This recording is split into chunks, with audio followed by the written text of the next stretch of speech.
Ora Carlo Giacomin.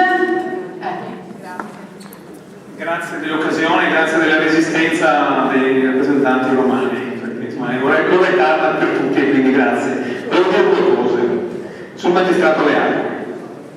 Dobbiamo riformarlo e restituirlo alla città, però riflettendo seriamente su quali sono stati i motivi strutturali e normativi che l'hanno trasformato in una fabbrica di ladri.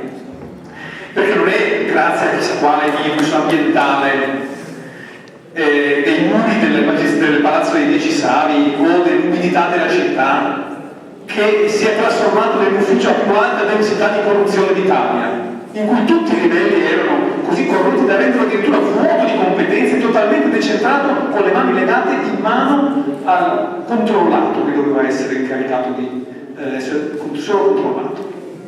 Ci sono state delle decisioni amministrative, ma ancora per prima legislative e operative, di 20 anni di pubblica amministrazione centrale che hanno costituito quei presupposti, i motivi perché si è trasformato in una fabbrica di ladri. Non è grazie alla degrado morale delle persone, perché non sarebbe successo una concentrazione del genere. Bisogna ragionare innanzitutto sui sistemi delle concessioni, dell'affidamento dei lavori, delle dimensioni, del rapporto dimensionale di competenze tra controllati e controllori. Ci sono delle regole strutturali che vanno scoperte, comprese, per evitare che succeda un'altra volta, perché il tema non è la mela marcia, ma se all'interno un magazzino di mele marce, forse bisogna cambiare il frigorifero e cambiare l'intero magazzino o modificarlo tutto. Questa è la prima cosa che volevo dire. La seconda è questa: il ministro mi concederà 30 secondi dopo finire la riunione per consegnarle nelle mani una delle proposte progettuali di soluzioni alternative per le grandi navi al margine esterno alla laguna di Venezia, che abbiamo redatto con un gruppo di professori dell'università, cercando di ottemperare le finalità della salvaguardia di Venezia e della sua laguna. Però sul tema delle grandi navi voglio fare una precisazione.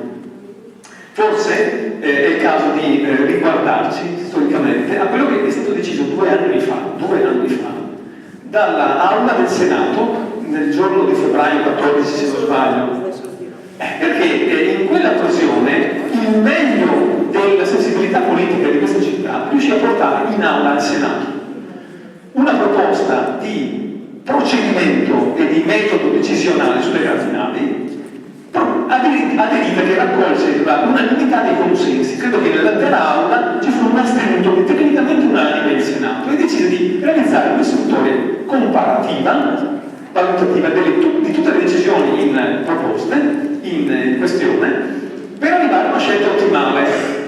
Su questo, Ministro, il governo ha totalmente rinunciato a questa sua iniziativa.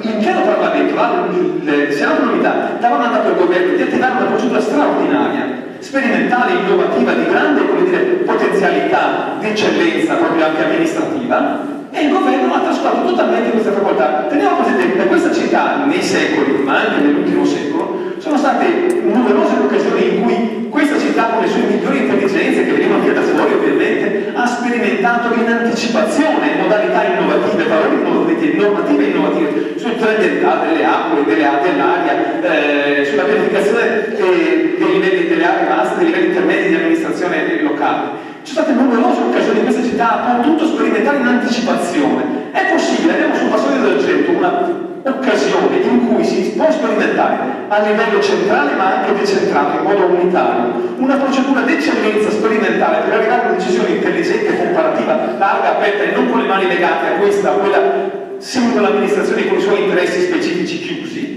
E invece da 2 anni il governo latita. Forse è il caso, io confido che il Vice Ministro possa attivare questa procedura, che non basta concretizzare la valutazione di impatto ambientale delle singole proposte, perché la comparazione manca ancora, bisogna arrivare alla comparazione, un'istruttoria innovativa, adesso grazie forse anche al nuovo codice degli appalti, con un'istruttoria di come si chiama, protezione pubblica inchiesta, come si chiama, arrivare a una decisione veramente innovativa. Facciamolo subito, sperimentalmente, si può attivare una procedura sperimentale di eccellenza. Grazie. Grazie mille, e darei la parola di chiusura ad Aura, ringraziando tutti chiaramente per la presenza. dire solo una cosa da qua velocissima, che non ho mai sentito nei vari interventi la parola sfratti, che è la causa principale di questa situazione, perché appunto Venezia è rimasta così con pochissimi abitanti proprio a causa degli sfratti che li espulsavano, come si dice, da Venezia. Tra l'altro, a parte questo, e poi seconda cosa, i cambi d'uso, anche questi che sono veramente pazzeschi, ecco, e ci aggiungo e finisco anche una certa gestione dei beni culturali, in particolare della soprintendenza negli ultimi anni, che ha provocato diversi guasti, a mio avviso.